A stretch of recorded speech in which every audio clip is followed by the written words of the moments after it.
Hello and welcome to the Power Play, our social media only segment of Around the Wicket. I'm Neroli Meadows. Aaron Finch, T20 World Cup winning captain alongside me. We look ahead to another ICC final, Aaron Finch. It has been decided, South Africa against Australia for the World Test Championship final. Pat Cummins with the opportunity to defend the title from a couple of years ago, the win against India.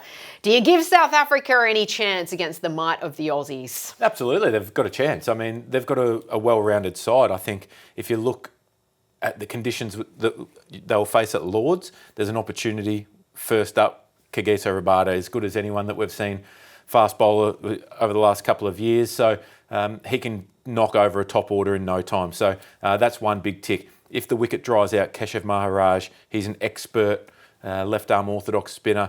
Their batting's probably the one weakness I do see in the lineup at times. They can be quite vulnerable, particularly the top order. So Australia will still win, but South Africa got a good chance. The fact that it's in England, do you think it helps South Africa or Australia out more?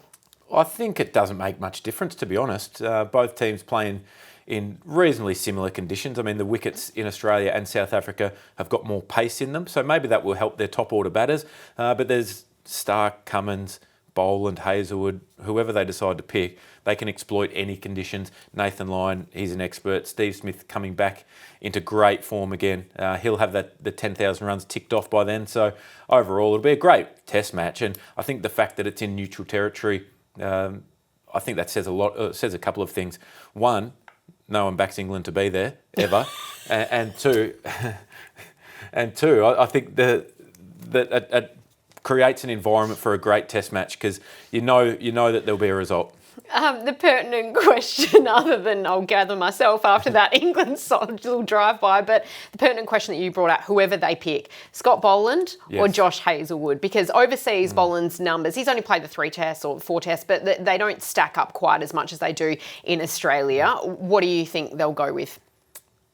I think if everybody's fit, Josh Hazelwood would still get the nod. I think how good he's been over a long period of time. The only issue would be if he does have any kind of niggle, you can't afford to take the risk because we saw in the Gabba test match, when you lose a fast bowler early, the flow-on effect for the rest of the test match is dramatic. And now that Australia have booked their spot in that final, are you sticking with the fact that South Africa choke in ICC finals? Yes, I am. It'll be a good test match. And the choking thing, it was a bit of a joke. It's not as relevant in Test cricket because it's obviously drawn out. There's not the split-second decisions that you have to make either tactically. It's hard to see them not doing it though. I love the fact that you've clipped England, clipped South Africa.